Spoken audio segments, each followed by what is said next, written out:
Hello everyone and welcome one and all to WOR PC Tier 2. This is where you want to be, and this is where everything is going to be going into major action. See, I'm your host Sappytron, and I am joined once again, because unfortunately Nathan is still in the process of recovery, although I hear he's doing much better now. We are joined by the one and only King Kodiak once again for his favourite circuit, no less. One of my favourites, but absolutely yes. Good evening, ladies and gentlemen, mothers, fathers, daughters, sons, brothers, and sisters. Round number 7 takes us stateside for first of an American doubleheader, and it is Circuit of the Americas. The first sector, well, you can argue every sector, is going to have a huge amount of challenges.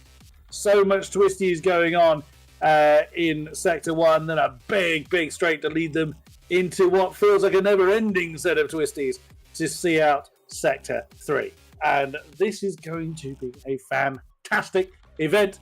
Sounds like a broken record statement, and I don't apologise for making it either. We were treated to some excellent racing last week in Bahrain. Yannick Schmidt taking the top honours for the first time this season, although he's only been off the podium once thus far in season 15. So to extend his lead up top to a commanding but not insurmountable 41 points, but the battle behind him is very hot indeed. The battle behind him is where it all kicks off. So as you can see the calendar on screen, we are headed to Circuit of the Americas today for our first of 2 American circuits on the calendar. Today's a sprint race, and then depending on the track limits, we will also be seeing Las Vegas in a couple weeks time too. But yes, going to the standings, we can see Yannick Schmidt taking the lead by a very strong, at this stage in the season, 98 points. So as you say, not insurmountable, but certainly a big statement at this point in the season, with Joseph Loke with 57, Daniel Kjelton missing the last round out and is going to be putting himself into 3rd place as a result, where Loke managed to get a few points to his name on the board, just enough to pip his other main rival. But the key thing is, as you look down, you see Declan Barrett, Mirko Suriano, Jan Halliday, Cameron Dowds, Valentino Nabella, JST and Kevin Ballas coming through. Kevin Ballas still holding very strong and is going to be one of the few reserve drivers in that top spot. Fun fact, they are actually tied on points with Skither, but they get the position on countback given their win in round 4 over in Spain.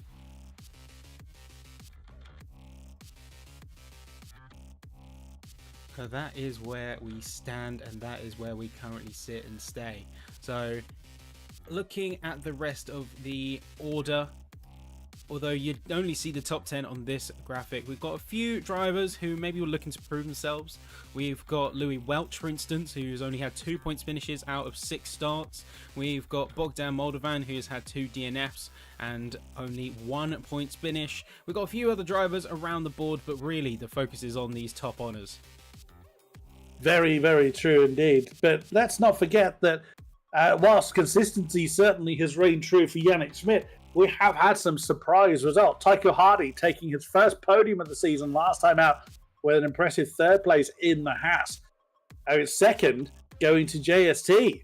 He missed the previous 2 rounds and only scored points in the opening round at Belgium before that. So a real... I don't mean to sound disingenuous, because again it was a well-earned podium, but it's not quite where you would expect the big points to be scored. So yeah, anything really can happen, and Kota is punishing. You make a mistake here, the runoff areas really are not your concern. It's if you damage the car at all, you're going to lose so much time. Aerodynamic efficiency is so crucial at Kota. You damage the car early on, and that mistake is amplified corner after corner. You just see your opponents getting further and further away. It's a real tester. It is a real challenge, and we see, look at the track, it's 20 corners, 3.4 miles, 5.5 kilometers with 2 key DRS zones. You've got down the back straight coming out of turn 11, and then you've got coming out the final corner, the start finish course, its main sort of gadget, its main gimmick, if you will, is that uphill turn one where we see plenty of action, plenty of cars always running off, where people are getting a little bit brave, and then you've got the twisties. Turn 3 through to turn 9 is a never-ending gauntlet of left turns, right turns, one after the other. You have to get that section absolutely perfect if you want a good run into the rest of the circuit, and if you want to get away from your opponents. You don't see anyone going for moves there, they just focus on getting it right, but the brave have sometimes been rewarded. Very often they've been, been chastised as well. But yeah, so you are able to make a move in that early early part of the lap. If you just come out of the pits on fresher tyres and you can make that move early on, you avoid then getting stuck behind somebody. That's another part of the challenge of this circuit, is if you are behind someone that is, doesn't quite have the pace of you, either through setup or tyres or whatever it is, and you catch them in the middle of turn 3, you'll lose. You could easily lose a second and a half by the time you get down towards the breaking point of turn 11, which is the first opportunity to pass them. Turn 12, big overtaking opportunity there. You're on the gas for quite a while, and then very heavy on the brakes and down to the gearbox. We'll see a lot of overtakes there, maybe a dive bomb or two. We'll see turn 1 as well, uphill braking zone. Not a particularly long run from the final turn up to turn 1, but that rise is really, really steep. So it will tempt some drivers to go maybe deeper than they possibly should. There is a fair amount of runoff area on the exit of turn 1 as you go back down the hill and bottom out heading through turn 2. Yeah, so that is really like your key flashpoints we're going to see is that DRS zone on the back straight, as you say, and that uphill on turn 1, which, as you say, is very steep, deceptively so. So a lot of drivers, at least starting out, get caught out by just how much lateral grip they gain from that corner as a result. So everyone has got to keep their wits about them. Crucially, they want to get moves done into turn 1, confirm it through turn 2, because if you try and go for anything from turn 3 onwards, maybe until the DRS straight, you're not going to be having much luck and you're going to be stuck behind another car. It also makes me wonder what the tyre strategy is that we're going to see, because the tyre strategy is going to be crucial. Last thing you want to happen is getting caught behind another car. Yeah, absolutely so. So people that are going to be wanting to get the best start they possibly can, sounds like an obvious statement because everybody always wants to get the best start they possibly can. However, because it's, you have to wait for specific overtaking opportunities for, no way to put it, easier overtaking opportunities. You will have the opportunistic drivers trying to get the moves done at less expected moments. There have been successful overtakes through turn 2, 3, and even 4. There have been some brilliant side-by-side moments I've seen in the years in that final sector as well. But it's very, very risky. These aren't GT cars. They can't bounce off each other without repercussion. So, the drivers are going to have to really bring their A game to get the best out of this track. Again, you could argue they always should bring their A game, and whilst, there is an element of truth in that statement, there's some circuits that are more forgiving than others. This is definitely not one of them. So, like I said earlier, any small mistake, particularly early on, it's going to be hugely costly. Yeah, so those mistakes early on are going to really sort of put a damper on anyone's race, and everyone is, as you say, going to be looking to bring their A game. So key things to note in terms of driver roster: Daniel Yeltsin is once again not going to be attending this round, and neither is going to be Mirko Suriano. So we've got a few reserves who are replacing a few drivers. Cameron Dowds is also out of this one, and a few other ones like Skidder in tied P10. Like Yona Martins, who is a little bit further down the field, but has proven themselves to be a strong driver in the past. And also, we've got a few here, so like Lefted, Jack Humphreys, Antoine Dizalewski. And we are going to be seeing our major top contenders, Schmidt, Loke, Barrett, in this case, they are going to be fighting in the top. And in Schmidt's case, he needs to keep the good performances here. Yes, he's got 41 points to his name, but he's not going to be in the clear just yet. One big slip up, and if Loke takes it, all of a sudden, that's 25, maybe even 26 points in their opponent's favor. 100% so. That gap can disappear in a couple of races. And the error may not necessarily be his. He could be caught up in, someone else's issue. It's very easily done. And that's another thing, that if someone has an incident, if there is a crash somewhere in the twisty sections of the circuit, which is obviously where it's more likely, in certain places, there may well be a fair amount of runoff, but of course they're committed to the racing line, which is not on the runoff. So if they catch an incident at the wrong time, they could well be involved in it themselves through no particular fault of their own. And suddenly their whole race is turned upside down. One thing we haven't mentioned, the weather. If it rains at COTA, it is a devilishly hard track in the wet. It's really, really, really challenging. And most drivers won't practice in wet weather conditions. So you try and practice with the car on the track in the optimal conditions so that you know how best to attack the circuit. You introduce an element of rain in there. It's not just a leveler. It adds that element of uncertainty. All the braking, all those muscle memory braking references completely change. The behavior of the car is completely different. So you start to see those that can adapt more on the fly suddenly start to come good.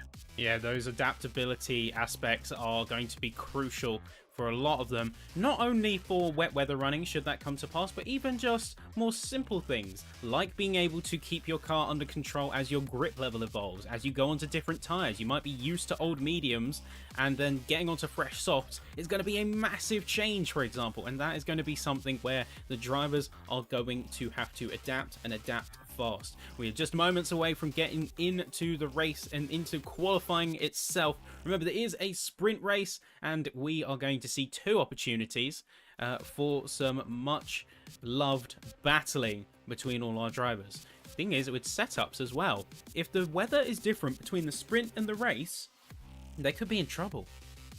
Absolutely so. Yeah, if they've had a race in good conditions, they then, exactly as you're saying, Sappy, they get an understanding and a feel for how the track is, and then going into the longer race, suddenly that is all turned upside down. Equally the other way around, if they've had a wet race and they have to then go to dry, they have to make that adjustment, although it's less of an issue because you're going into more familiar territory from wet to dry. Equally, we could have mid-race rain. That's always good fun if people have to adjust their strategies on the fly. Now, the drivers will know what the weather is going to be leading into the race. We won't. We don't get that information in the commentary box. And then you've got that very big unknown of if the rain is coming, when and how hard. The rain could be very light in the last 5 laps, so sticking with slick tyres is more a viable option rather than losing 30 plus seconds, changing onto the better tyre but very, very short period of time. Equally, you could be caught out. You could go for just one more lap and suddenly a mass deluge happens before you're even up the hill. So, yeah, there's many unknowns. So far, we haven't had too many unusual moments because of the weather, but there's always a first time.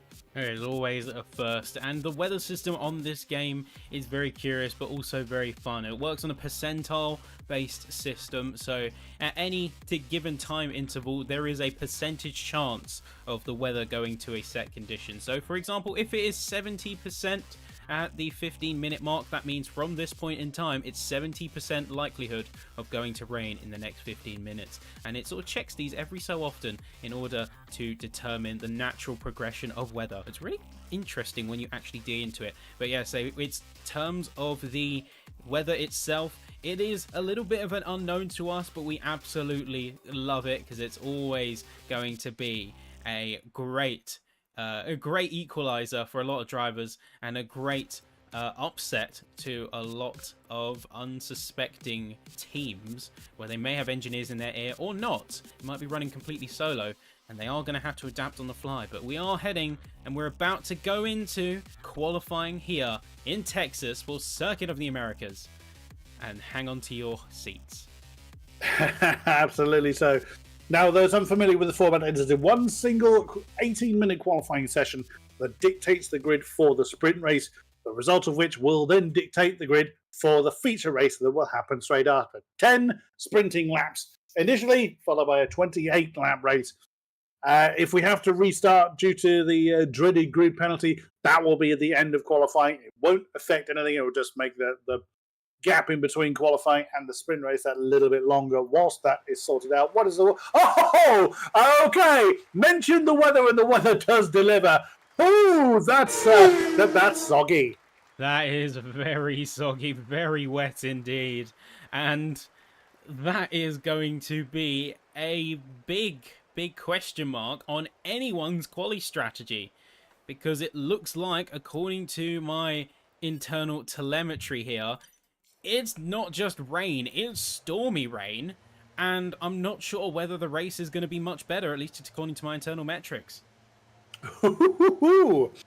Now, yeah, exactly as you say, this throws a question mark over setup. Do they, go for a higher downforce? COTA is a relatively higher downforce circuit than some others anyway, but do they crank on more downforce to get the best out of the car in the wet weather conditions that we have now, or do they try and make a gamble for the weather not being as bad in the race? We will see. Bogdan Moldovan is the first to break cover.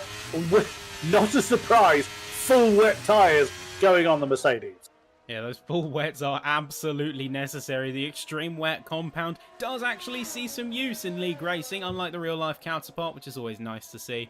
And I honestly think that drivers are going to go with dry setups. Because if my hunch is right, and previous experience serves, if you have a wet quali, it's usually a dry race. And I don't know how to quantify it other than we've seen it in the past, and that might be what comes to fruition here. Well, time will tell as Moldovan come through turn 11. Now, obviously, the full wet tyre designed to displace as much water as possible. It must be pretty miserable driving an open top car in these conditions. Oh, chucks the car into turn 12, but at a pace where the slide is easily managed. But of course, they now have to get a feel for how the car is going to be in not just treacherous conditions, but how to suddenly change direction when someone, I would say, inevitably bins it. Someone is going to. And again, these are some of the some really great names in league racing. We're only one step away from esport level here in WOR. So these are some fantastic drivers nipping in the heels, waiting for their opportunity to prove their mettle to the esports world. So we're not talking your casual public lobby, can't be bothered into turn one kind of driver here. So these guys would know how to react in the blink of an eye. But when you've got conditions this bad, wow, it will really make a difference as Bogdan Moldovan starts his first flying lap. And he's going to be on an absolute knife edge from corner one. You see how slow he has to take that corner. He doesn't really have a choice. Now, luckily, because of the very low track temps and surface temps, it's going to be a lot easier to warm up those extreme wets because they are a much softer compound compared to even your softest slicks. So even though the real temperature of these tyres are about 40 to 60 degrees, much lower than the 80s, 90s, 100s that we expect from the full slick tyres. We come out turn 10 here, and otherwise a couple slips, looking very smooth for Bogdan Moldovan. Those tyres are designed for this kind of scenario, so even if he's not channeling the most heat, or the heat that he'd really like to get in him, he's still going to have just enough grip in order to get that thing round. Very, very true indeed. Now, DRS, of course, not available to the drivers. Everybody except for Leroy Brown is out on track. And again, the Mercedes getting a little bit unhappy. Coming through turn 12, very, very slippery. Slippery everywhere, but his car in particular struggling to get that turn in. Trying to cadence brake, braking and turning at the same time is made almost impossible. And that's an invalid lap, just taking a little bit too much curb coming through turn 15. And that is this lap ruined. He'll have no doubt enough, easily enough fuel to do several laps. That's nothing unusual in the wet weather conditions to see 2, 3, 4 laps done in a single sitting. So he'll come around again. Again, still Leroy Brown yet to move.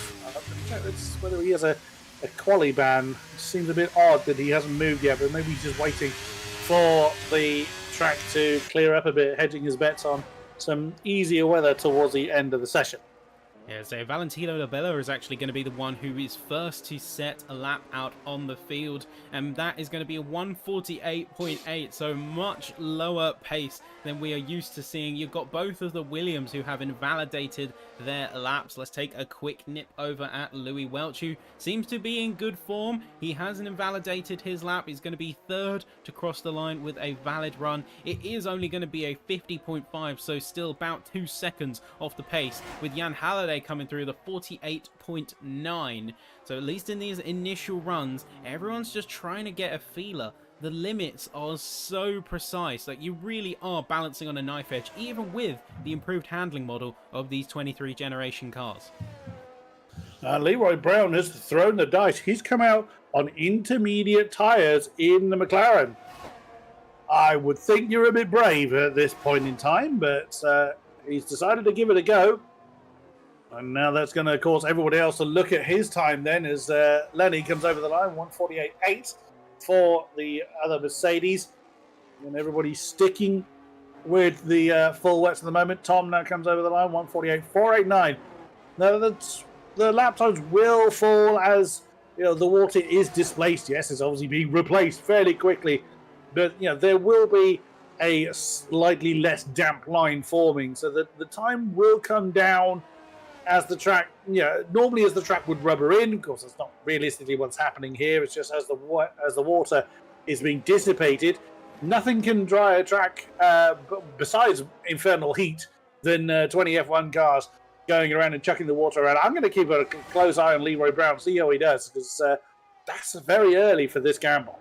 Yeah, it seems a little bit too aggressive in my opinion, because even if the inters are so much faster than the full wets, the key thing to remember is that the inters, they do have a limit. They are still going to be a very difficult tyre to grapple with in this kind of weather. They're not looking like they have the grip. They can only displace so much water. These tyres are so well designed to displace hundreds of litres of water over the course of a lap. But these inters do have their limits. They're designed to be for light running as the track is easing off or easing into rain. But this is stormy. This is hard rain. So eyes on Leroy Brown. I'm just checking his sector times here. He could be onto something good if he can wrangle it, but otherwise it's looking like, as the weather is not calming down, Lenny Pipinta is going to be a 47.8, so he's going to leapfrog Tom Martinez, and you're going to see that lap spread coming down massively over the course of this session, where everyone's just trying to find their limits, and then will later be exploiting them. In fairness to Leroy Brown, this hasn't been a scruffy lap at all. He's just coming over the Sector 2 line. Of course, he hasn't set a time, so we don't know what his performance is compared to where it should be. As championship leader Yannick Schmidt is also looking to try the intermediates out. So we'll see how well he does. And he's not fighting the car at every corner. He's not flying off the road. So could be that Leroy Brown has, is onto something. If that's the case, he's kind of played the card a bit early, unless, again, he's thinking that the weather is going to get worse in the session. So now's the time to get the good lap in. And that's a 49.7. So that puts him into 14th. A few other drivers considering the inters as well. So it could be that the sighter laps are done on the wets. People could now start to think about trying to push the quicker tyre. But will the conditions be good enough for them? Yeah, saying the Inters, as good as they are and as much as they can function almost like a hybrid soft, they are super powerful when you're coming off the rain and into the dry, because the tread actually wears out and they perform like a pseudo slick. It's really interesting how that tyre evolves in particular, where you see a fairly linear degradation with other compounds. The Inter is kind of like the black sheep. It can be both slick compound and wet compound when you push it in the right conditions, as we saw with Esteban Ocon taking in a set of Inters right to the end at one point during the I believe it's 2022 season. Let's say Paul Eschelmeyer is going to be coming through now, reserved from last session, and a lot of drivers are going to be questioning whether the Inters are right, because the rain visibly looks like it's coming down a little less hard, and Paul Eschelmeyer is going to be in P4 with a 48.5. Absolutely true. Now, Paul really did struggle last time out in Bahrain. He was kind of parachuted into the car at very, very last minute. Could well be a bit more familiar with COTA or have had more time behind the wheel. As you know, gradually the tyre choice is going from blue to green. Kevin Ballas is over the line in fourth, or a 48.456 on again a full wet shod McLaren. Joseph Loke, who sits second in the championship, didn't have his form has been a bit up and down. He's started with a race win, then second, but unfortunately the results just have not been there. And I've been booted out of the session. I've been booted out of the session as well. We're going to go to a quick intermission, folks. Apologies for the technical issue. We seem to be experiencing a problem with the lobby, and we are going to be right back with you as soon as we figure out exactly what has happened.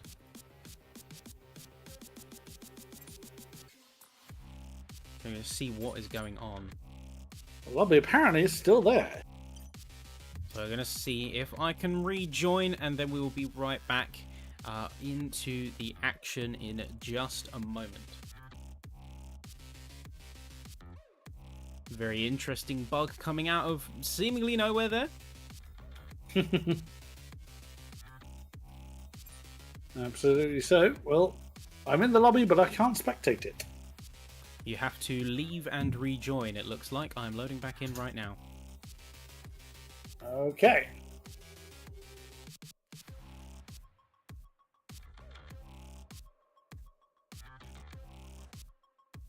Oh, nope. So, it looks like we are unable to spectate the lobby entirely. Uh-huh. That's going to make life for us rather interesting.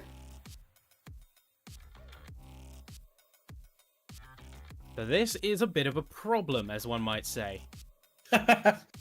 Yes, a little bit. Qualifying session is still running. 19 of the 20 drivers are still circulating. I am able to rejoin. So continue dancing in the lobby, sir. You will be able to get back in.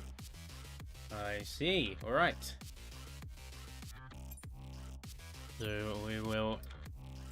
Well, I can provide you radio commentary as I am rejoining the session. Yep, I'm going to have to restart the game, unfortunately. So there will be a little bit more of an intermission before we can get back into the action.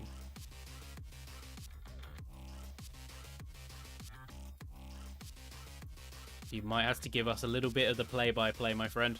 That is absolutely fine. Give me the nod and I shall happily do so. We are in the process of restarting the game as we speak. You can hear the F1 audio absolutely blasting in the background of the stream, so my apologies. Well, what I can tell you is as Cordigolo has retired from the session in the pit lane as well. So he's opted to park the car. He's down in 18th place. Joseph Loke has taken over the pole position as it currently stands. We have less than 4 minutes to go. Sorry, we have about 4 minutes remaining. Everybody except for Jan Halliday is, never mind, Jan Halliday is just switched over to the intermediate. So all remaining drivers are now on the green mark tyre, and again, in spots, it does look like the rain has eased up. So it would look like this is going to be the tyre of choice for certainly the foreseeable. But Yannick Schmidt is the only driver without a lap time on the board. And this is not a place you want to be doing a last to first challenge. All right, folks, we are back in the session now, so thank you for your patience, and we are now going to jump back into the action. Here we go. So, yes, update. Thank you very much, Kodiak, for that great play-by-play. But, yes, Corlin has retired from the session in the pit lane, with Joseph Loke usurping the top spot with a 47.306. Declan Barrett making it a 1-3 for the Red Bulls, so it's a very good day for them. And as we can see, a lot of drivers are jumping over to the intermediate, so it does seem like, even though it is still stormy weather, the dry line kind of forming has allowed some drivers to take a little bit of a calculated risk with the last few minutes of these sessions. Now, the lap time is not drastically quicker on the intermediate tyres, but it is quicker. And I'm watching Yannick Schmidt, our championship leader, as he is coming through turn 15 now. And the car doesn't look uncontrollable. It looks pretty well planted. He's not fighting it at every braking zone or every corner. So that would again indicate that these are the right tyres to be on. As he flirts with the track limits on the exit of turn 20. So just coming up to the line now, and this is to start his next time lap. It is do or die, all or nothing for Yannick Schmidt, as Louis Welch has jumped up into second place in the Alfa Romeo. 147.658, 3/10 off the back of a storming lap from Joseph Loke. So I'm going to keep an eye on the Williams of Yannick Schmidt to see how his potentially last one. He might just beat the clock and come home to do 2 laps back-to-back if he so feels like it. Current poleman Joseph Loke has parked it in the pit lane. He has parked it. I think he's content with that. I think he's accepted that he cannot get any better with the current scenario. And a few others who maybe have lost their laps have also conceded with the fact they're not going to get another shot. They might as well retire out, get a little bit of clearing on the track there, as a lot of drivers have exited in the pit lane. But Yannick Schmidt, so far, looking like the one to keep an eye on. 149.3 was their outlap. So remember the loss of speed coming through the first sector on the outlap. But if they can nail this, they could be within striking distance of that top spot, as Louis Welch and Lenny Pepinter have made moves upwards to displace Declan Barrett to that 5th position. Sector 2, it's a 111.8. It's not purple. He's not setting the timing sheets on fire, but he's putting something down, and he needs to, because he hasn't got a single valid lap to his name. He's the only driver yet to do so, as Thomas Laminen is going to be coming up, and Bogdan Moldovan also crossed the line. Kevin Ballas is going to be 27 milliseconds behind Joseph Lowe. It's looking very, very tight all of a sudden. And as Sappi was saying earlier on, Kevin Ballas does have a win to his name in this season. He won at Catalonia at round 4, but here comes Yannick Schmidt out of the final corner.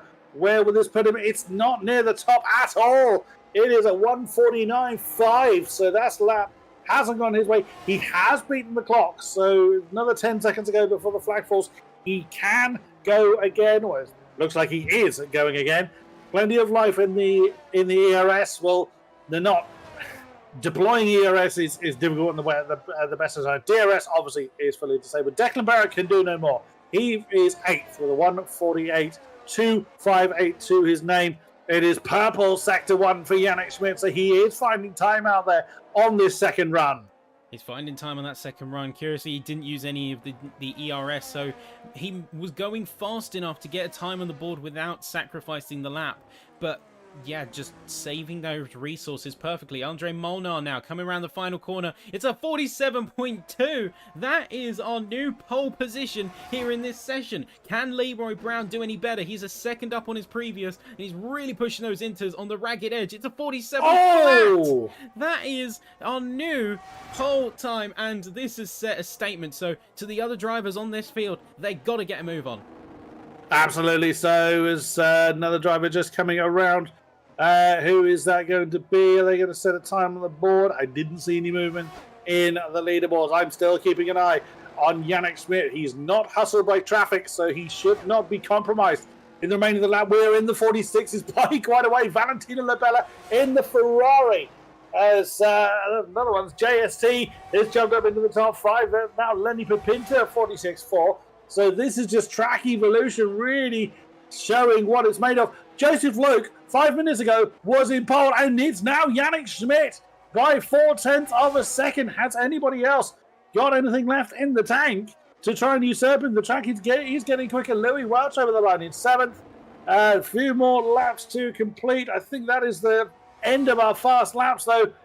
And wow, from 0 to hero, Yannick Schmidt has taken the top spot. And to think, just a few laps ago, we were worried. We were worried just a few minutes ago that Yannick Schmidt was going to start dead last with 0 time to his board and last driver to get one. But he's not only done that, he came 17th on his out lap, what we thought was a push, and then on his real one, he only goes and get it in a 46.0, which is going to take us to the top spot. Rishan Jacobs taking the second side of the row, and there you go. You can see the standings on screen, folks. We are moments away from the sprint. Absolutely. Tom Martinez and Lenny Pepinta take on row 2. Caden Lute and Valentino Labella, row 3. Jan Halliday, Wilson Hall, row 4. Leroy Brown and Louis Welch, row 5. Paul Eschemere and JST on row 6 with Andre Molnar and Joseph Loke all the way down in 14th. It just goes to show how the track evolved in the dying moments of the qualifying session. Kevin Ballas and Bogdan Moldovan, row 8. Thomas Laminen and Declan Barrett, row 9, with Tycho Hardy and Cordingolo at the tail of the field. Great. Curiously, Cordingolo is going to be the only one with a wet tyre time as their best. So I guess that goes to show, even in the stormy weather, they did put down the best laps on the inters. And there you go. The track is dry as we head to the sprint. And you know, what was the one thing we didn't have?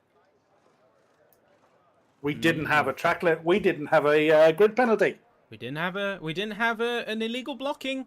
So no, we did not.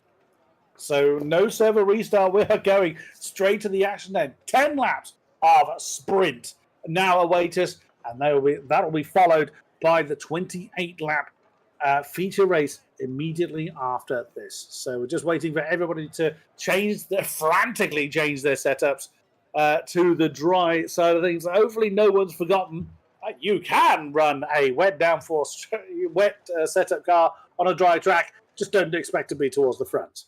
Yes, and that crucial difference as everyone's ready, everyone's raring to go. It's 5 red lights, the track is hot, and as we come here to COTA, Circuit of the Americas, we are away. Yannick Schmidt with a brilliant start, but immediately that is going to be Rishan Jacobs making an immediate push on that inside, really having the better position. As you see, that is a Alfa Romeo getting massively wide. That is going to be Tom Martinez, and massive clustering down the back end of the field. You see these absolute sea of cars coming through into the twisties. Caden Lute has gone from somewhere like 7th up into 3rd place, and that's trouble for Molnar. There was the first casualty of the day. Andre Molnar down into last spin for the Alpine. As Caden Lute, he's now being challenged by Yannick Schmidt for 3rd place, but he managed to nail about 3 cars between turns 1 and 3. It was absolutely amazing to see. But look right behind him, Labella, Welch, as all hustling. Wow, my goodness, 3 wide coming down into turn 12. Still 3 wide as the Ferrari of Valentino Labella is pushed a little bit wide. A great ringside seat for Louis Welch. Almost half and half split between soft tyres and mediums. Mediums a little bit more favoured, but a very big showing from the red mark soft tyres at the moment. Lenny Pepinta has not been able to break away. So Rishan is right on his tail. Lots of jostling for position further down the field as well. Lots of jostling indeed. We saw a big battle between Lenny Pepinta and Rishan Jacobs for that top spot, and it is going to be the soft runners who are taking the lead of this charge. Oh, few drivers on mediums, and that is back down there. That is Cordingolo completely off at the last corner. If he wasn't ghosted, that would have been a really scary rejoin too. I'm pretty sure that Andre Molnar had his heart in his mouth on that one. Tom Martinez in the pits. New front wing going on the Alfa Romeo as well. Fresh to the softs for him as well. So not a great start for him.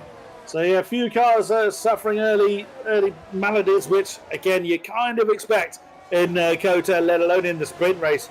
So, but it is Lenny Pipinta leading the way from Rishan Jacobs, Yannick Schmidt third, Caden Lew and Louis Welch having an argument for fourth place. Leroy Brown and Valentin Labella as well swapping round. Good exit for the Alfa Romeo from turn 11, probably dumping a fair amount of battery whilst he's at it.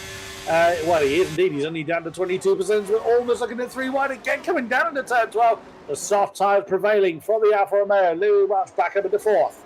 Back up into fourth is going to be where he needs to stay. He's kind of waiting on Yannick Schmidt and Rishan Jacobs to fight a little bit. You can see those two are up close, and he's waiting for them to start tussling with each other and to rein them in, get them a little bit closer before going for that fabled move. But we are coming to the stage where Lenny Pipinta is about a second clear of Rishan Jacobs. He's really pushing on that early compound advantage. And as we come through to start lap 3 of the race, he's going to get the fastest lap. He's going to see how hard he can really push that car. And DRS is now enabled. So that second gap is completely necessary. As you see Louis Welch making a great move into turn 1 for that third spot. Nicely done. Positioned Yannick Schmidt in just the right place to then occupy the inside line into turn 1. So yeah, Lenny Pipinta doing a great job on those soft tyres, but COTA is an absolute tyre destroyer. How long can those soft tyres? They only need to last 10 laps in fairness, and he is doing what he can to maximise his tyre advantage at this point in time. But with the amount of people running the medium tyres early on, gives you an indication of people's confidence on soft starting these cars. This is also going to be quite valuable leading into the race, so they don't have an idea of where they realistically sit. As Louis Welch banzais past Rishan Jacobs for second place. DRS doing his job down into turn 12. Can the Alfa Romeo close in on the leading Mercedes? He's got very little battery left to try and challenge for that top spot, does Louis Welch.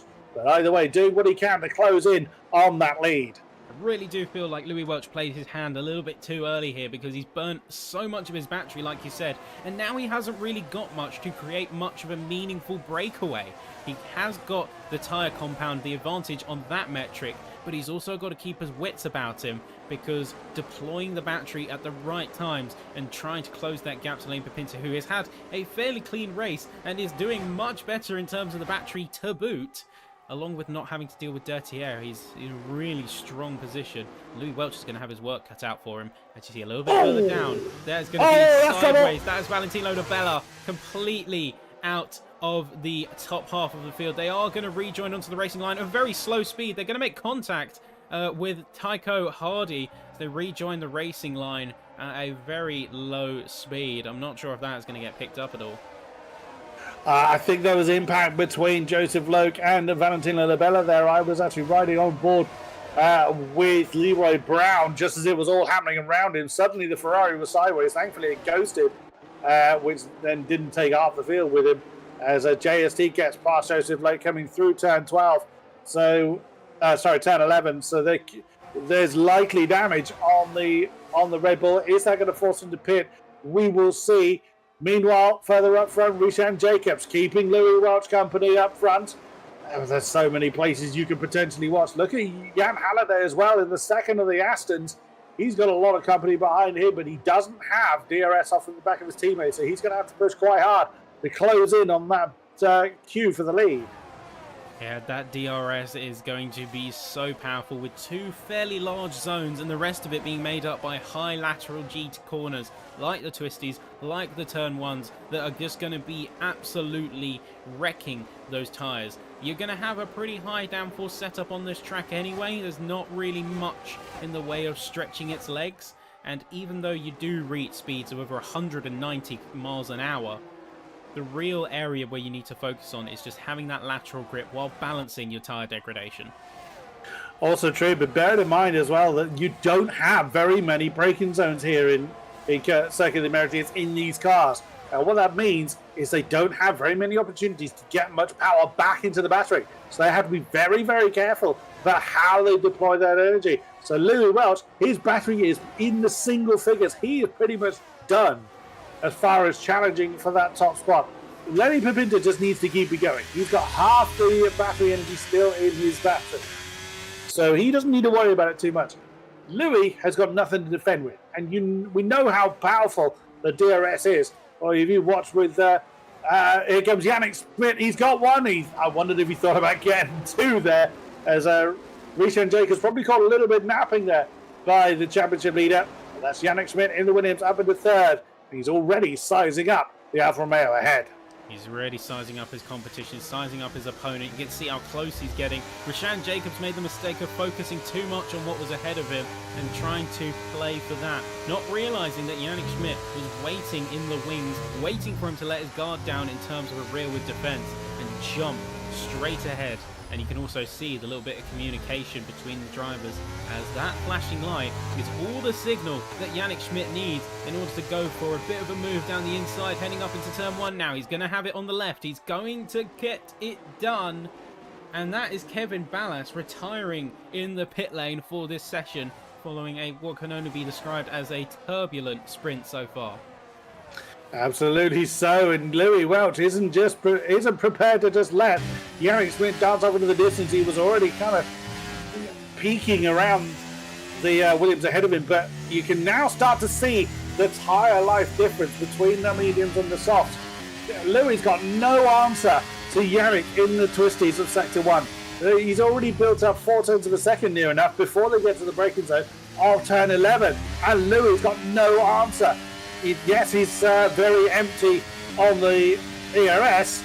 In fact, he is pretty much empty, but DRS has enabled the Alfa Romeo to get back up ahead of the Williams. But Yannick has got quite a bit of a pace advantage in the twisty sections.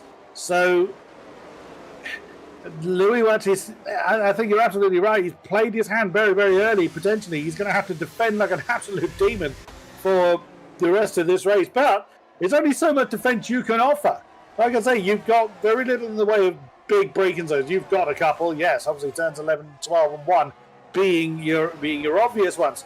But if you're that much slower in the course of the lap, no matter how good you are at defending, the track's simply too wide. You're not going to be able to defend against someone with that much of a pace advantage. Again, here we go. Watch Yannick now.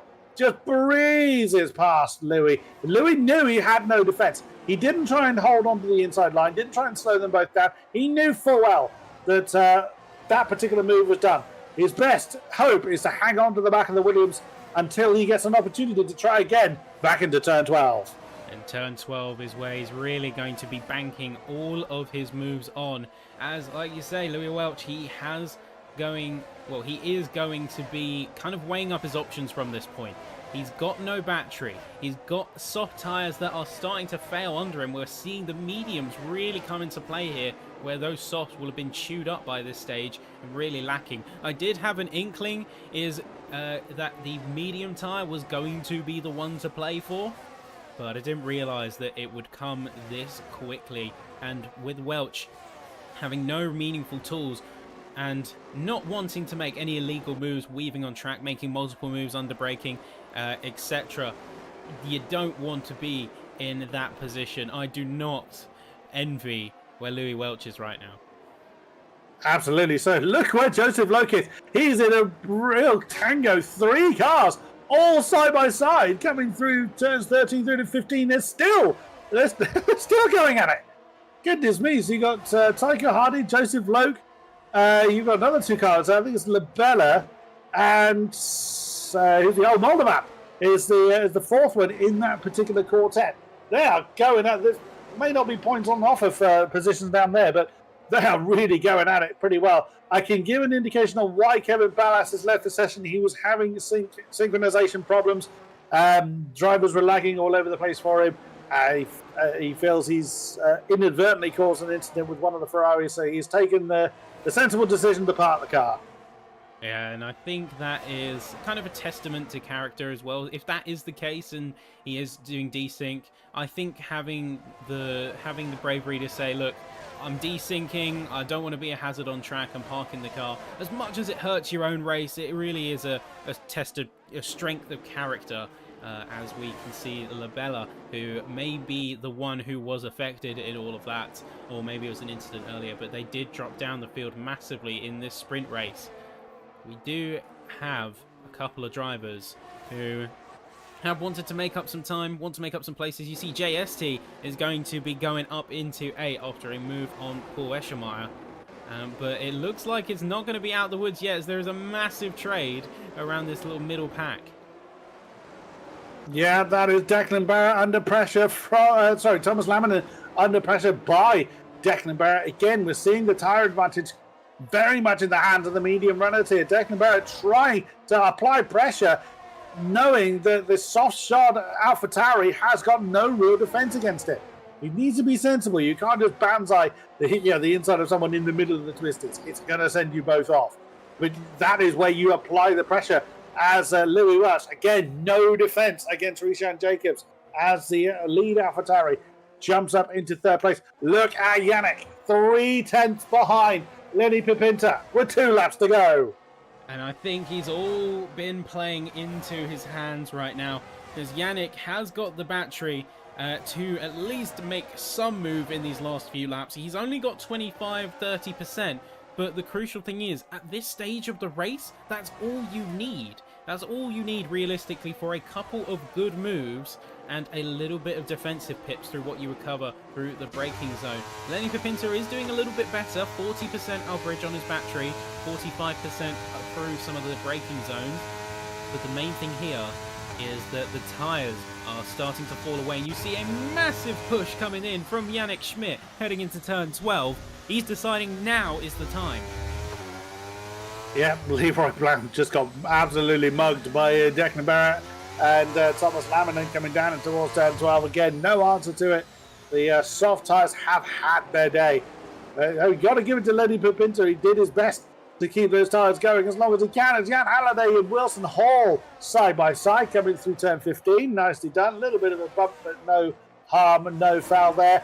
Yannick Schmidt, he smelled blood in the water. Now's the time he's going to use the remainder of his tyres to just build up a sufficient gap to the Mercedes ahead. Can Lenny utilise his battery? He's got a bit more than Yannick does. He closes in, but he's playing this sensible game. Oh no, there's a bit of a tap between the two leaders. No particular issue though, as they have got 8/10 back to Rishan Jacobs. But Lenny Pipinta, he's sizing up turn 12, I bet you, to try and claim that lead back. Final lap, it all comes down to this. Yes, final shot is going to be everything. Wise move staying behind on turn 1, because I think he knew. And again, the difference that separates these top drivers, these tier 2 drivers. Oh, Rishan with a 3-second penalty. That's going to drop him right down into P8 or P7 with that current standing. But yeah, Pipinta, great move, because he's going to have the DRS and he's going to have half a tank full of ERS in order to get this move signed, sealed and delivered. It's a big push. It's 204 miles an hour from that Mercedes, from the W14. 205 he touches, and he's going to be getting it round from turn 12. Is Yannick Schmidt going to have anything in terms of a meaningful counter?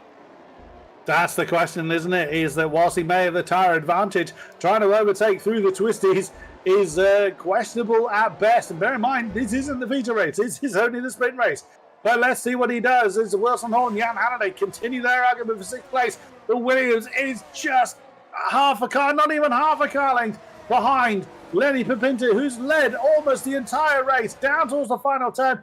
I don't think Yannick's going to have an opportunity here.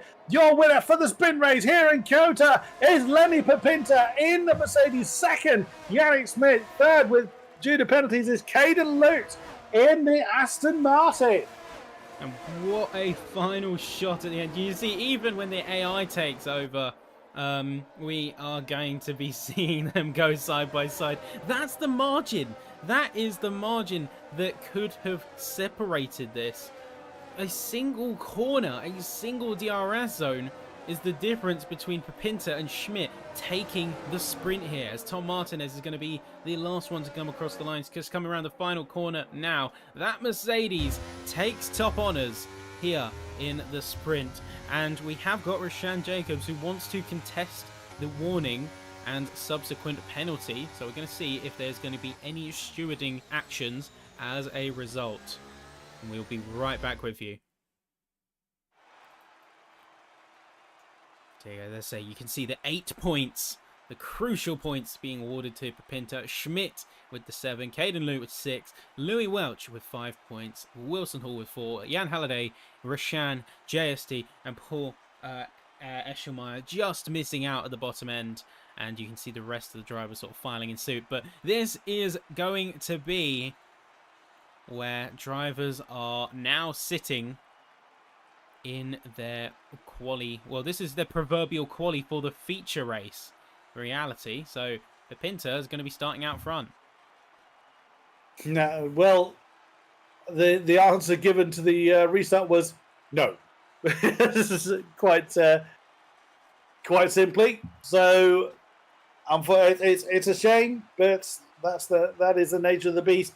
That's the downside. If there is some kind of issue, there isn't enough time to get that issue properly evaluated by the usual standards of WOR when it comes to stewarding and things like that. There simply isn't time to get that issue investigated and rectified between the two races, because we are heading right now into the feature race. Yep, so right now, no hesitation, no delay, with the starting grid adjudication declined. And the only condition where we would have a restart would be an unfair grid blocking penalty in the actual quali. The sprint race will stand. The sprint race, in terms of Rashan's penalty, will stand. He will start in P7. He will be walking away with just 2 points to his name, and we will be about to get into the 28-lap full dry feature race. Very, very true. So, any adjustments that the drivers need to make? And Kevin Ballas has rejoined. I don't know whether he's going to be able to rejoin the race, although he was in the sprint, so may well be able to do so. Hopefully, he has been able to resolve his lag issues if he is able to take the start. But it is 28 laps then of Kota. George Happy, take it away. And this is 5 red lights. The track is hot once again for the second time at the Circuit of the Americas for the American Grand Prix here at WRPC Tier 2. We see a little bit of Groundhog Days. It's going to be P1 with a massive send. And you see as the grid opens up, that is going to be 2, 3, 4 abreast in some places also. We are going to see a lot of drivers immediately try and jump on those early spots. You're going to see a few of them trying to get a bit of revenge stories, and a few of them trying to get their comeuppance. And you see Rashan Jacobs, driven by that fury, immediately getting back up into P4. Great recovery from the sprint starting position. Absolutely so. From 7th to 4th before we've even got down to 11th. This looks like he's going to be 3rd as well. He needs to be sensible. He can't just be always side by side with everybody further back. One of the Haas going for a bit of a wander. Tycho Hardy, I think that was. Rashan Jacobs already sizing up Yannick Schmidt. He doesn't want to burn all his battery too soon. Only 2 drivers starting on those soft tyres, that being Rashan Jacobs and Joseph Loke being the other. He was quite apologetic to, I think it was Valentino Labella that he tangled with in the sprint race. And again, now Joseph tried to make an inside maneuver into turn 15, got balked behind Wilson Hall and sensibly bowed out of it. It chose not to try and force the issue. Long way to go. The only other driver not on hard tyres is actually Kevin Ballas in the McLarens. He's just gotten past Andre Molnar for wooden spoon avoidance. So he's going to have a pace advantage early on, and that's a pit stop already for Paul Eschelmeyer. I think that might be where he might have picked up some end plate damage with a little bit of a tussle that he had coming out of turn 11, so he's got to keep his wits about him. Rashan Jacobs is into the lead of the race, but I worry that he might have the same situation as Louis Welch in the sprint. He's on soft, he's burnt a lot, he has got into first, so he's really done a good job of using that soft compound advantage. But I worry in all his driving and all of this push, he might have played his hand and forgotten the medium to long-term aspects of this race. Yeah, I can't. Generally, the soft starters don't do well unless there's weather intervention or safety car intervention. looking at the clouds, not looking like there's going to be a lot of weather intervention here as Wilson Hall is in all kinds of trouble. JST is literally rubbing the paint off the side of the Alpine as Joseph Lake again has claimed another position, this time Louis Welch, all down that back straight as the Aston Martin Jan Halliday nearly collides with the Alfa Romeo of Louis Welch. Now still side by side through 13 and 14. And it's the Aston that wins out there. Joseph Lowe trying to basically replicate what, oh wow, as Louis Welch rather unceremoniously barges Jan Halliday off the road, which then gives Wilson Hall an opportunity to have a look. What's on board with Declan Barry? He's got a great ringside seat for all this lot going off. He's got quite the POV as we see. That is Bogdan Moldovan out of the session. DRS has been enabled. He's retired out on track. Did he get involved with an incident? Well, I'm going to watch from Paul Eschermeyer, who has pitted. No, the car is still going. I think that is a bit of a heads-gone moment there for Bogdan Moldovan. I think he's been caught up in an incident and out of frustration he's decided to retire the car whilst it is still on track. And, Paul Eschermeyer is struggling a bit here. He's actually coming into the pits again for some reason. Unless he's picked up damage on his own this time as Thomas Laminen on lap 3 is picked up the dreaded 3-second penalty. Tom Martinez in the pits as well. Plenty going on with plenty of time to go. Tycho Hardy is going to be picking up a penalty as well as Thomas Laminen is going to be both joining them. So Declan Barrett and Jan Halliday are going to be fighting through turn 11. Barrett is going to be the one that has to bow out of that whole ordeal. But they are going to have a sort of second wind. But who is that going to be? That is going to be Wilson Hall. You see just ahead going for a move. You see behind. And that is a lock-up for Jan Halliday, but he catches it, amazingly enough. And that's 2 cars sideways at turn 12. That is Leroy Brown and Thomas Laminen. That's not gone well for the McLaren, though, down into 15th now, side by side with his own teammate of Kevin Ballas, who's trying to mind his own business, really. Having a, somewhat compromised start through having retired from the sprint race. Seems to be at least able to take part in the beach race, which is good to see. Now, up front, Rishan Jacobs, his initial pace does seem to have subsided a bit. So I suspect he's already burned the best out of his tyres. And that is another pit stop. Kevin Ballas this time in the medium shot McLaren. And this is where a lot of drivers need to find some stability. They need to sort of find a happy place where they can start putting some laps in, start putting some more consistent runs in. We're seeing everyone go for big challenges and just try to get those early advancements, but now is where we have to settle from the early to the mid game, where a lot of them are going to be looking at planning their strategy, planning on getting some consistent miles, some kilometers in, and looking at where they want to be in a few laps time rather than just the moves immediately ahead, because that might not be optimal in all cases. And Lenny Pipinta with DRS, not really much ERS going on for the Mercedes, manages to get past Rishan Jacobs as Declan Barrett and Louis Welch continue their dance along with Jan Halliday and Wilson Hall. My goodness me, a lot of jostling for position going on down at the turn 12. We did say that was going to be the prime, or certainly one of the prime overtaking spots, and our drivers proving again why that is the case. As we look at the top end, see the soft tyres already seem to be in a little bit of a struggling situation. Those hards have really proved optimal for quite a lot of the field. Joseph Loke has made some really good gains since his start, as well as Rishan, but we're seeing those gaps start to peter out in terms of time gained. Loke is going to be going for a potential move on Caden Luke, but he is going to be bowing out of it and not going to be walking away with a P4. As Tycho Hardy is speeding in the pit lane, that's usually a signal. Yes, he is. That is a retirement number 2 of this race. Lap 5 of 28. Oh dear, oh dear. A few people, I think, frustration getting the better of them and calling an end early to their race. And Kevin Ballas has chosen to retire the car again. I suspect that his issues were not resolved, so he's taken the sensible decision to park the car and not cause an incident through desync and what have you. Yannick Smits. Oh wow! Now Rishan Jacobs has opted to defend the inside line coming down towards turn 12. That caught me by surprise there. Did not expect that. And I'm not 100% sure Yannick Smith expected it either, as Joseph Lake has managed to get past Caden Luke in the traditional fashion into turn 12 as well. So Rishan Jacobs feeling the need to defend now against Yannick Smith. So again, probably still some frustration-fueled moves going on by the AlphaTauri. But sooner or later, he is going to have to get rid of those tyres. Those soft tyres are not going to be much good for much longer. It is really sort of feeling that pressure.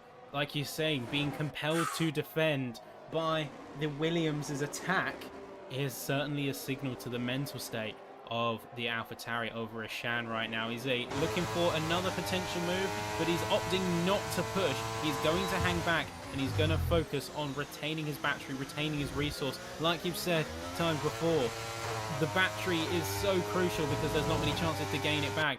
So Laminin is speeding in the pit lane, and that is going to be retirement number 4. Just after Kevin Ballas, we are looking at 80% grid finish percentage right now. Well, that's assuming we don't lose anybody else. No one will make the finish line at this rate. But yeah, Thomas Laminin from 15th place has opted to not continue with the race, which is a bit of a shame. But either way, that is the decision he's made. And the racing doth continue here. So Lenny Pipinta, 0.8 of a second between himself and Rishan. Oh, Rishan had no real opportunity to defend, although saying that he is actually squeezing. And that's contact. That was a bit late. Oh no! Impact between Smith and Pipinta. Well, Lenny was somewhat minding his own business. Yannick was trying to defend against Rishan and ended up just nudging the back of the Mercedes. Has that damaged the Williams? Well, we will see. Still able to turn in.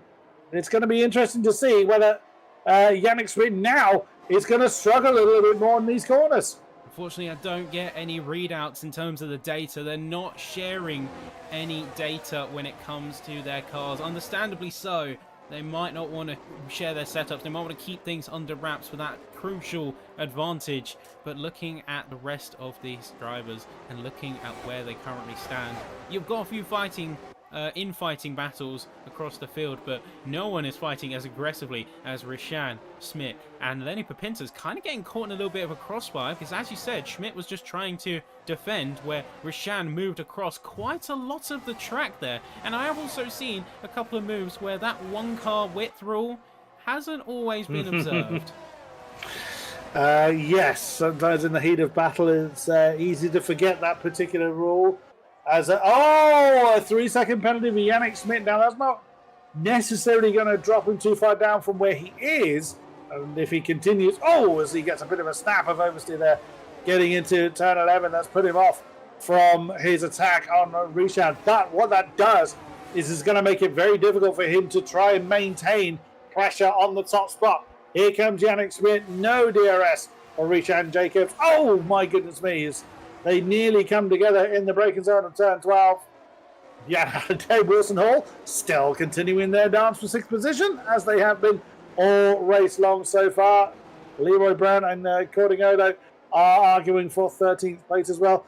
I'm surprised the soft runners haven't been in yet. I'd have thought that the soft tyres will be down to absolute mulch by now.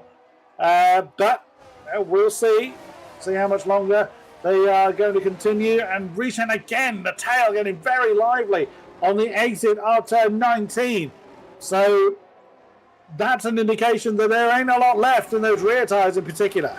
He's really pushed it and given it a lot of welly, a lot of force, but it might be time. If there's anything that the sprint race showed, is that the soft tyres have a good shelf life of about anywhere from 5 to 7 laps, depending on how well you can conserve them. And now we can see that with the rest of the field in mind and the time that they are gaining / losing, the soft runners really need to come in right about now, especially if they want to make it to the end. The only reason that they'd extend at this point is to jump onto something like maybe the medium, or just trying to get more prime time on the hards.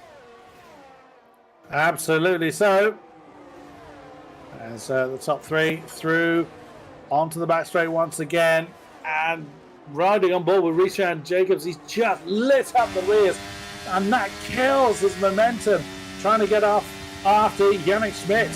So those soft tyres are done. I mean, easy for me to say. I grant you that. It's a very, very different matter when you're down there in the heat of battle. You want to try and take these soft tyres as far as you can, potentially to go on the mediums. And again, the tyres, rear tyres lighting up, coming through turn 14.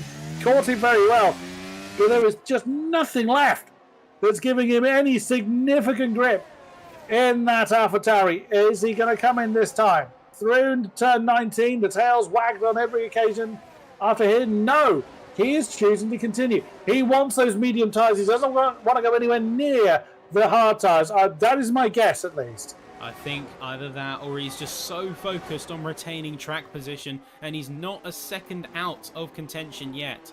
I think the main other thing that he's considering is DRS. If he can keep within a second, then he's still out in this fight. If he cannot, then that is his signal to come in.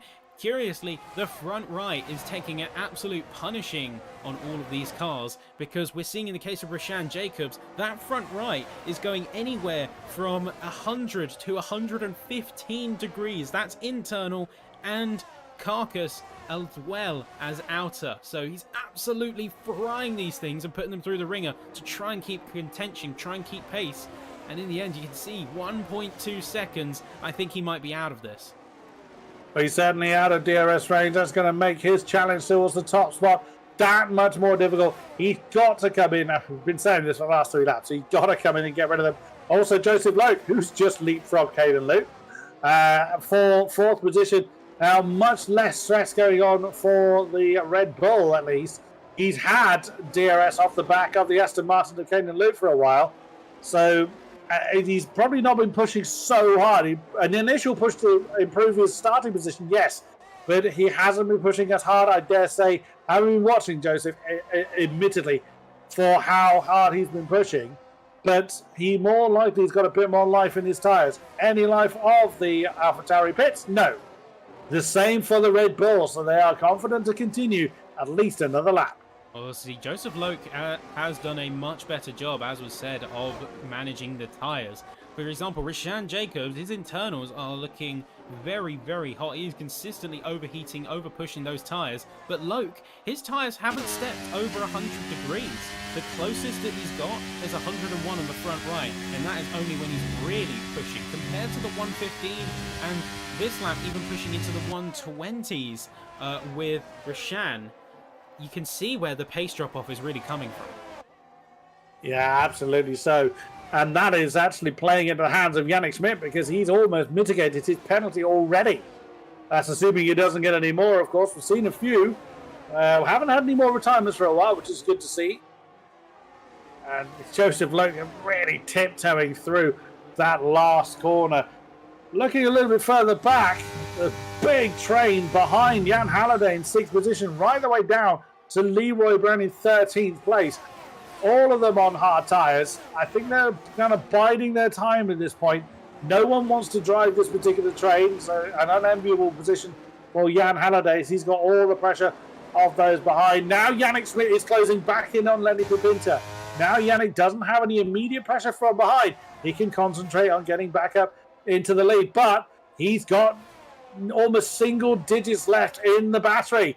So, like we said earlier, it's very difficult to harvest that energy to any significant degree here because there aren't an awful lot of braking zones. So that's going to be difficult. And both the soft starters are in. Rashan Jacobs and Joseph Lowe have had enough of what now must be sponge for tyres. There's a mulch, as you said it earlier. I think that's pretty accurate. Those tyres were looking completely cooked. By this point, for reference, at the sprint race, we were seeing those things go anywhere from 60 to 75%, at least according to my internal readouts. So they were getting dangerously close, not only to low grip, but with how hard and how hot they were getting, also to delamination, which is a very, very dangerous concept and can be avoided if you play your cards right. They're both going to come out. Actually, no, Rashan on the mediums, Loke on the hard. So generally, that Red Bull has taken the more conservative strategy compared to its sister team compatriot. Oh, and Rashan's round! Rashan's round, he tried to get the move done in the middle of the twisties on, I think it was Cordigolo. But that's not gone his way, just lit at the rears. Round he went. I was actually riding on board with Richard. So I don't know if there was impact between the two, but either way, that's really going to fuel his frustration even more. And that frustration that already was boiling over at the start of the race, which resulted in that early push, is only going to get more compounded. The real thing is here, though, you need to get your head back in the game. When you have an incident, when something doesn't go away, even when you feel unfairly wronged, like I'm pretty sure Rashan did after not having that P7 with the warning overturned, he can still submit it to stewards, but chances are it would only affect the sprint race points. Still valuable points, but something to keep in mind. As you're going to see Louis Welch heading into the pits now, a lot of these drivers just need to get their heads back in the game. They need to get that focus up, and even when things don't go your way, if you are angry, if you are frustrated about a situation that's happened, that's just going to lead to more mistakes if you let it bubble and fester.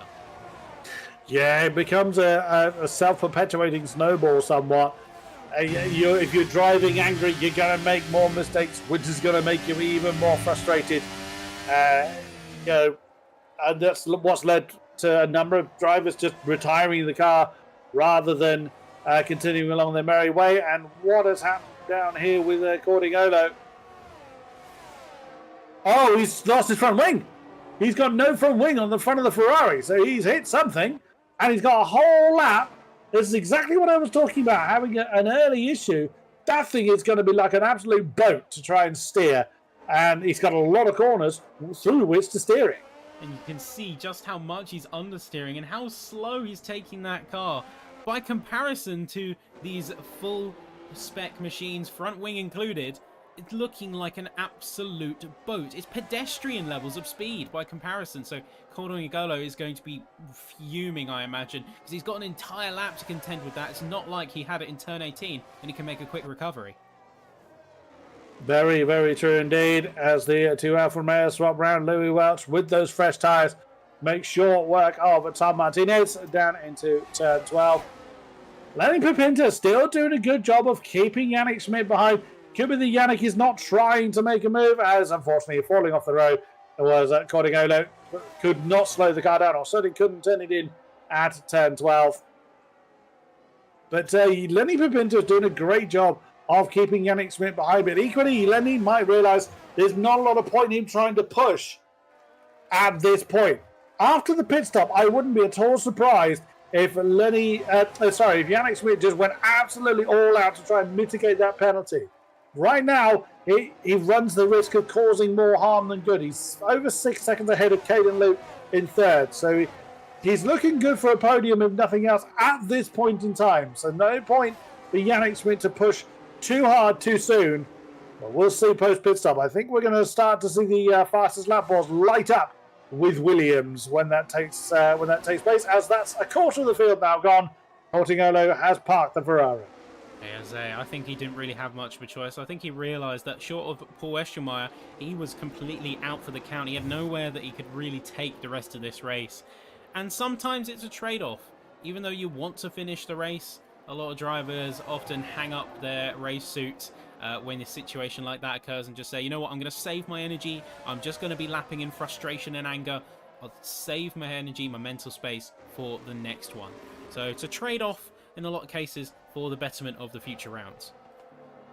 Yeah, fair point, well made. And yeah, it's very difficult to regain that concentration, as Valentin Lillebeda in the sister Ferrari is now in to ditch the hard tyres for a set of mediums, unless you're very optimistic to make a set of softs last that long. No, you are, of course, going for the yellow marked medium tyre. Half the race done on the hards. The car now, of course, much lighter than it was at the beginning of the race. The mediums, they won't be in the best of shape by the end of the race, but they will get there. So, fairly standard pit stop arrangement for the Ferrari as he comes out just ahead of Louis Welch, who's just set the fastest lap of the race. And that's another 3-second penalty. This time, it is for JSC in 8th position. So that's both Williams cars with a 3-second penalty.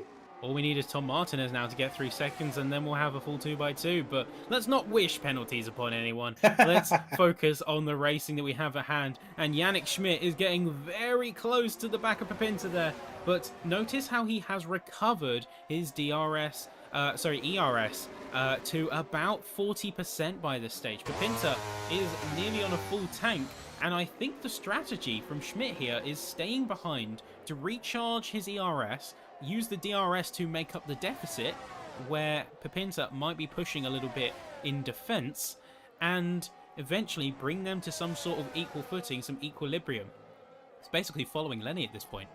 Absolutely, and right now that is the best option for Yannick. If he is going to go gung-ho after the pit stops, he needs as much juice in that tank as he can. That's another 3-second penalty for JST. That's a definite a moment of frustration with him. More pit stops going on, and there's the, we knew that was coming. That's a bit more of a shame because JST was in a points-paying position, but with that level of penalty, you're not likely to overcome that.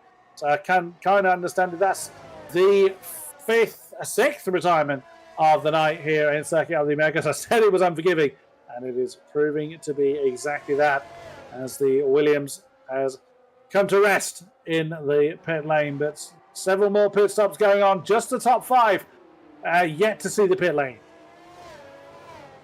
And the pit lane is where these last 5 drivers are going to be going in very soon. So Pepinta, Schmidt, Jan Halliday, Andre Molnar and Leroy Brown have all yet to take a pit stop.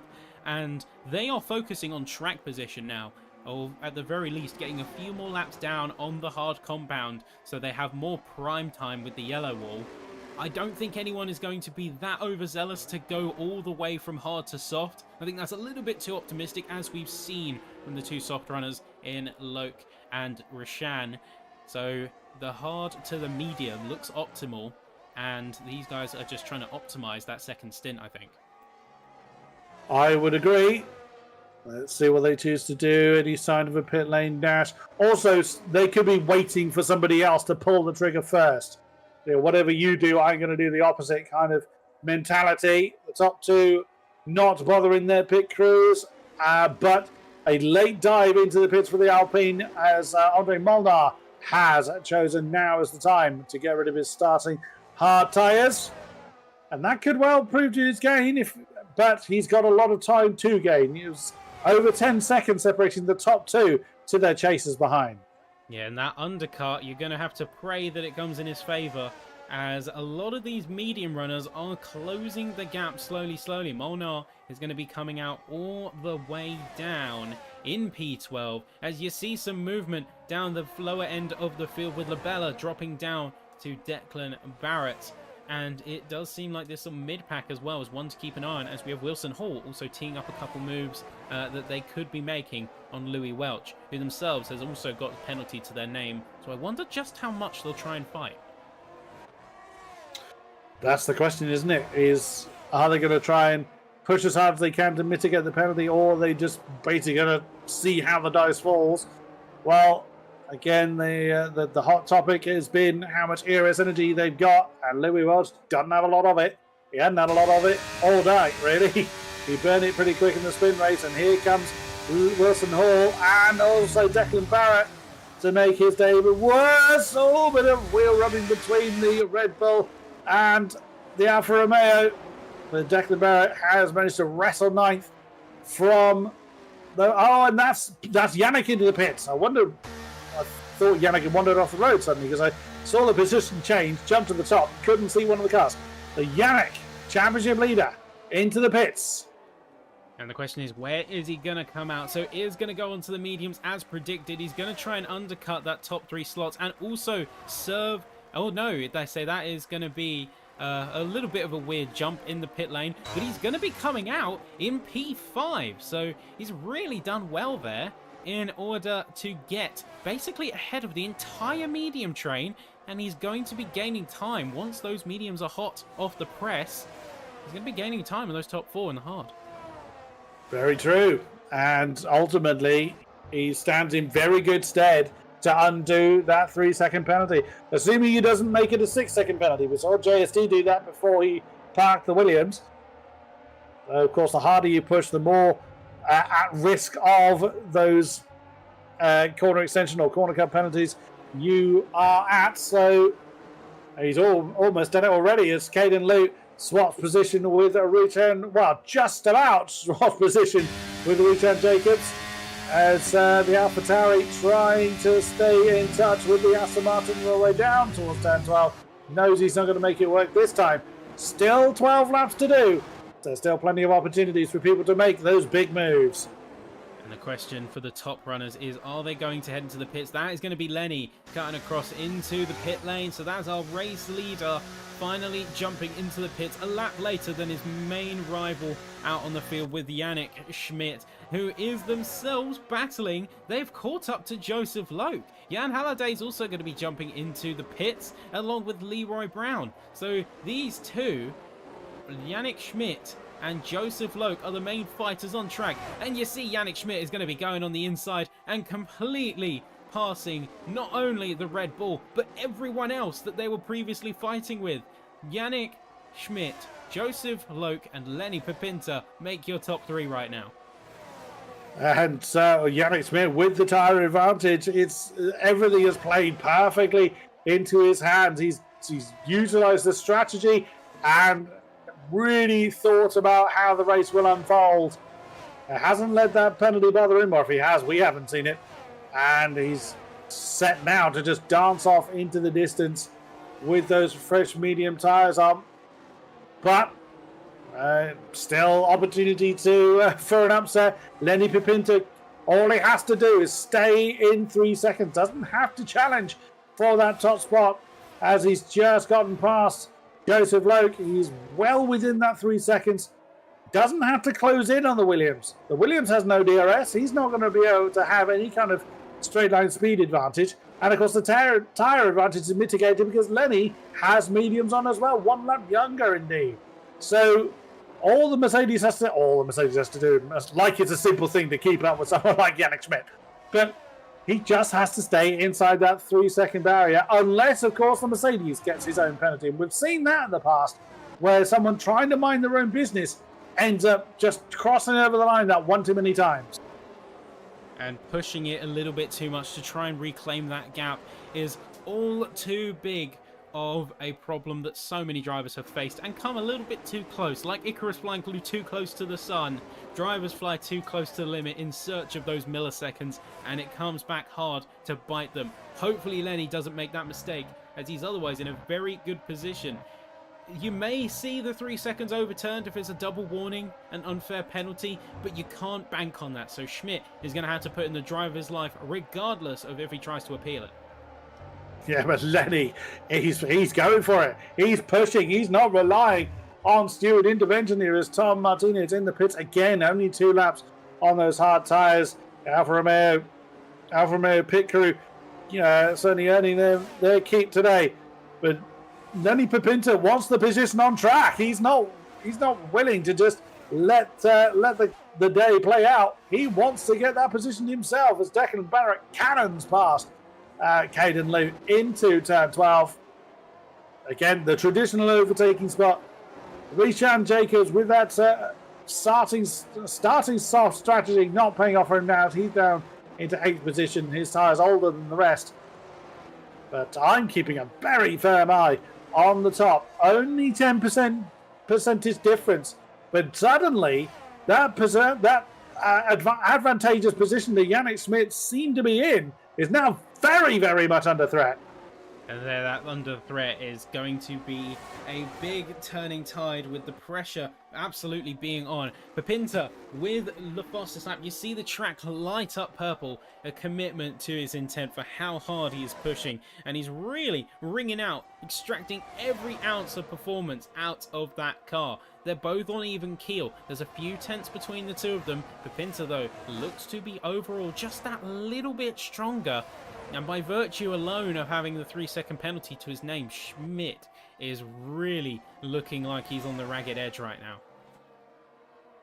It's been a mixed season for Lenny so far. To have 4th place earlier in the season at round 3, his best so far. He wants the podium. He wants the top spot of the podium as Andre Molnar adds his name to the penalty board. Now, what is Lenny going to do? He's not pushing. He's not trying to take that position. He's holding back. He's got plenty of time to stay exactly where he is. Just keep the pressure on, or just stay there. Doesn't have to do anything. Just make sure he doesn't score those dreaded track extension warnings to get his own penalty. If he got his own penalty, then it will be absolute gloves off, fight to the end. He doesn't need to do anything now. He just needs to stay there, and the victory will be his. But racing drivers being racing drivers, they want to do it on track. And exactly as you say, Sappy, there is the potential, at least, for the penalty to be contested by Yannick if at least one of the warnings was deemed to be unfair. Does Lenny want to take the chance? No. But right now, he's got all the time in the world. 5.5 seconds nearly between themselves and Declan Barrett in third. Means that he can just... This is a Sunday drive, comparatively speaking, for Lenny Pipinta now. Yannick Schmidt, different position. He's either not pushing or he can't. He's keeping around about 46, 48% in the battery. And Lenny Pipinta is basically doing to Yannick what Yannick did to him in the first stint of the race. He's building up that ERS energy again. Despite the fact it's very difficult to do here in Kota, that's exactly what he's managing to do. As Louis Welch now adds to his penalty score 6 seconds for the Alfa Romeo. And yes, exactly as you say, I was going to touch a little bit upon strategy, but he's going to effectively, Pipinta is going to stay right behind Yannick Schmidt. He's not going to go for any moves until lap 27, because lap 27 is kind of where you set the final stakes in order to get your move done. Schmidt is also catching on to this because he knows his own game. He knows what's going on here. And as we see a little bit of a battle further down with Loke just getting past Caden Liu and Wilson Hall also joining in on the action a little bit there. You see on the outside a little bit of contact. That is tyres being bumped by wings from the Aston Martin to the Red Bull, the RB19 here. A little bit of a trade further down. Roshan also very far, but looking back to the top, yeah, that strategic game is going to play out. Schmidt is trying to conserve resources at the same time Lenny is. So he's not going to be going into those final lap battles empty-handed. Game recognises game, as one might say. Very, very much so. They both know the strategy they're playing, and Yannick will realise, I suspect Yannick will either be hoping Lenny earns his own penalty or makes a mistake of his own. Otherwise, Yannick will know that he hasn't got a chance. The pace difference isn't big enough in his favour to build up 3 seconds to undo that penalty, unless he feels he can challenge it. But that's all ifs and buts and maybes. You know, Lenny is wanting to take the win on track, whereas the battle for third is hard as hell. Declan Barrett at the front of this particular train. Joseph Loke, the odd one out, on older and harder tyres than the rest of the group. Caden Liu is ready to relieve Joseph Loke of fourth place. Wilson Hall looks off. Wilson Hall looking actually like a little bit further away than they want to be, because they're sort of as a distant onlooker to this queue all the way up to P4 here. They're just eyeing up potential moves, and in fact, say Declan Barrett is going to be trying to pull a little bit of a gap because Loke is on 11 lap old hards, Barrett on 7 lap mediums. They're going to equilibrate to about the same grip level, but the mid-corner grip is where the medium has a slight advantage at this stage. Shan down to P12 is now as well. He really has, I think, just overplayed his hand, gone too aggressive in the early stages. He's keeping that aggression up as he fights alongside the McLaren here, but he isn't going to be taking it home. The MCL60 just pushing its way past and a little bit, not physically, but just having that extra little speed and carrying that extra bit of grip where he's got 7 lap younger mediums. I think Roshan was hoping for some kind of intervention, either safety car or major incident, whatever it was. That Leroy Brown has just dispatched quite easily of Louis Welch. Well, Roshan at least has a playmate in the form of the Alfa Romeo of Louis Welch, as both of them on similar length of medium tyres. And it does look like Roshan's pace is just slowly and surely disappearing as he is falling off the back into every corner in that AlphaTauri. Is just it's like trying to ride a greased pig for him, it looks like at times. Up front, Lenny Pipinta continuing to keep the pressure on Yannick Schmidt, but again, all he's doing is just keeping his presence known and keeping himself out of trouble as Andre Molnar overtakes Valentino Libella. Both of them on 3-second penalties, and they are fighting for, well, they're fighting for her position. May not necessarily be where they sit in 7th position as Cordingolo has left the session. And that's a penalty for Caden Lute, who has suddenly lost a couple of positions. So there may well have been an incident that led to the Aston Martin losing those 2 spots to Wilson Hall and Joseph Loke, I think it was. But the battle still continues. That pack still together. This little mid-pack is really where a lot of the fighting is heating up. I want to keep an eager eye on particularly P4 through 6, as Caden Lute might be proverbially out this fight and might be yielding as a result. But Hall, Loke and Barrett are still very much in the heat of it. But at the same time, the leaders are going to be teeing up for a move. Schmidt hasn't been able to recover that much. He's on 56%, having to even give it a little bit more push down the straights, where Lenny Pepinta is getting dangerously close. By comparison, he's got 3/4 of a tank, and he's nearly on his way to having a full tank on this rate by lap 27.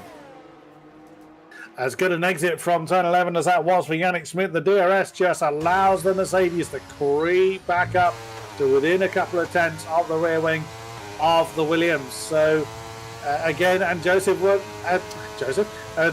will know that. Oh, speaking of Joseph, he's just trying to come back underneath Wilson Hall for 4th place, trying to squeeze every bit of life out of those hard tyres. Now side by side once again through 13, tries to come back underneath the Alpine, forced to the outside once again. These two are scrapping hard. Great battle between them as Jan Halliday and Valentino Labella swap round for 8th place.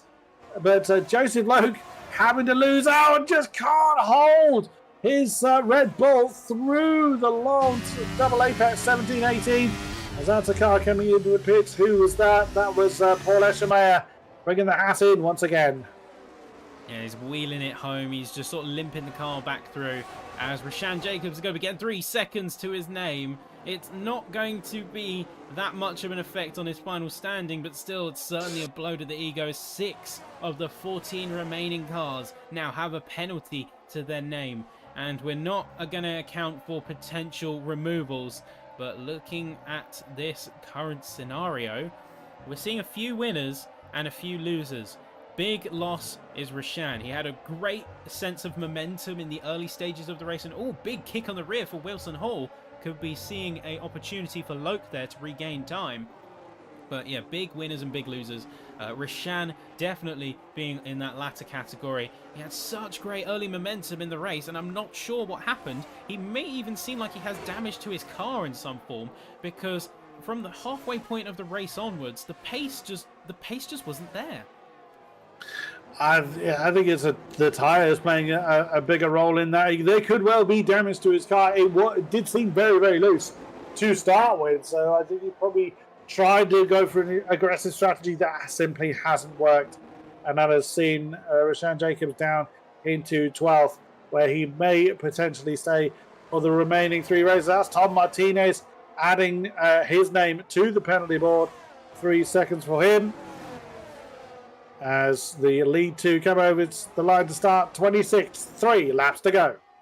Just the 3 laps, and they're teeing up for this final move, final encounter.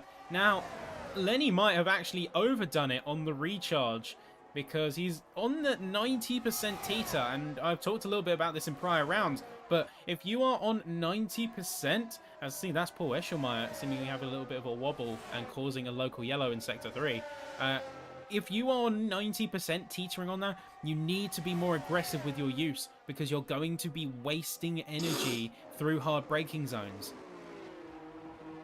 That said, there aren't very many of them in this circuit, so whilst that is true, he does have more at his disposal. He's using a little bit more of it now, but he's still bleeding out the throttle. He's still not committing to the move, as that's another retirement from the race. Just 13 of our cars now remain. Tom Martinez parking at the Alfa Romeo in the pit lane.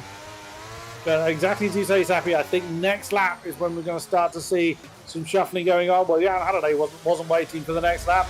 Inside line of Andre Molnar into turn 12. Job done.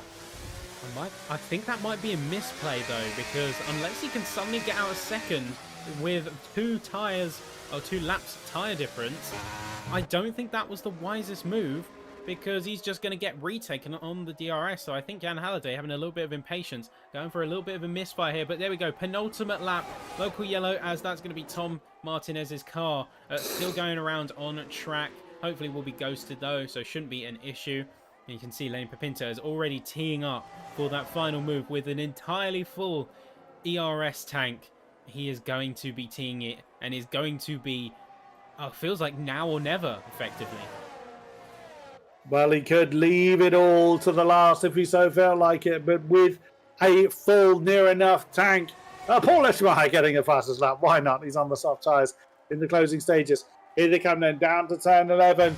Now, this isn't where Lenny Pepinto wants to make the move, and indeed he does. He wants a decent exit from here. It just needs to be fairly on par with Yannick, which it absolutely is. DRS open now for the Mercedes, and now he chooses to make the move.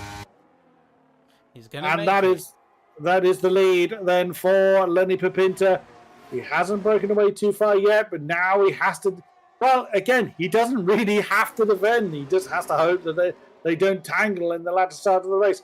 They want to have a battle. They want to have a race. They're racing drivers of great pedigree and talent, the pair of them. But they all are, quite frankly, in this tier. So they want to see it out on track, but they will be sensible about it. I think you said it best. They are racing drivers. They want to battle. They want to settle it on track. So we're going to see Yannick Schmidt. He's going to have only 60% battery compared to Pepinto's completely full tank. But this is final push. This is final lap. Pepinto's essentially going to be in quali mode, and he's going to be looking absolutely untouchable from the perspective of this Williams, as he's going to push and going to give it all his might. Declan Barrett has got a massive jump on the field. He's seemingly managed to get a double overtake against Holland Loke. He lagged out, so when he reappeared, he was still in third. I see. Okay. Bit of a lag out there, throwing us through the ringer. Why'd you do that to us commentators? You're baiting us. Can't be doing this. But as we come through the final lap here, you're going to have Yannick Schmidt trying to give it absolutely everything he's got. Now, regardless of what happens, it's going to be a battle for the top spot decided by penalty. But if he gets that overturned, he could still be in a win for this. And that is what he's banking on. 15%, 10%. He's giving it absolutely everything through turn 11. Pepinto goes to defend. He's on the inside. And he's going to be very tight to that apex there. The both of them just keeping it on track. He's going to try and have it alongside and give it absolutely everything. Has Pepinto burnt everything? No, he's still got 20% more to his name. And he's going to have the inside line and a little bit of a squeeze on the apex too.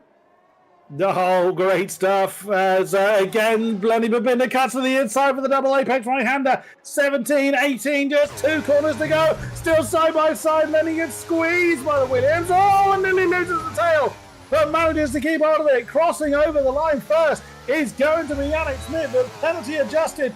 The win will go to Lenny Pepinto. It's 2 for 2 here for the Mercedes at Second Americas. Declan Barrett is going to come home in third place. Wilson Hall fourth. Joseph Loke, by just a couple of tenths of a second, actually comes home in fifth with a very conscious strategy. Jan Halliday sixth, Caden Lute seventh, Leroy Brown eighth, Valentin Labello 9, and Andre Molnar rounding out the points, which is just 2 cars outside of points as Richard is just crawling. Yeah, and you can look around and see that... He has a puncture, that's why he's crawling. You can see the delamination of the tyre. Yes, that is a puncture. So he is having to limp the car home. But make it home the car does, which is better than can be said for a lot of drivers. You gotta have the respect that a lot of these drivers, they just want to have a race and they just want to have it home. Some retire, some stick it out to the end. And either way, we have a winner. So penalty adjusted. That is going to be Lenny Pepinto taking the top spot, with Loke getting driver of the day, because I think Loke had a Herculean rise from the bottom half of the field to get into what is now that P5 spot.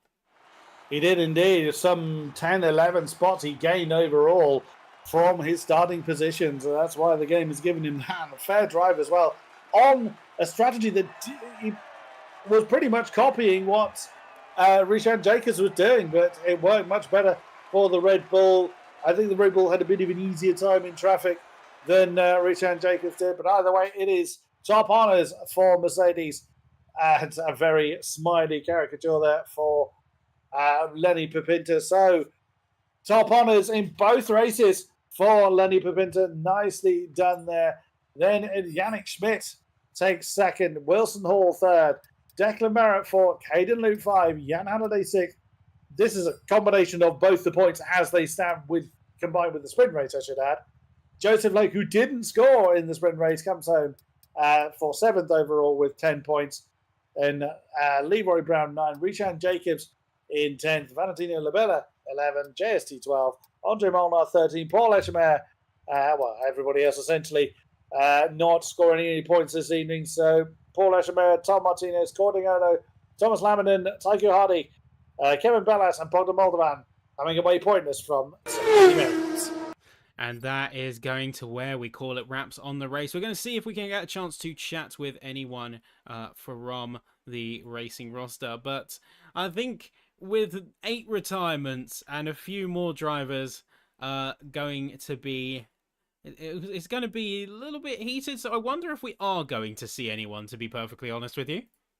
I wouldn't be surprised. We didn't see anybody last week. And we anticipated that the stewards room was going to be busy. There were a few things the stewards did have to declare on.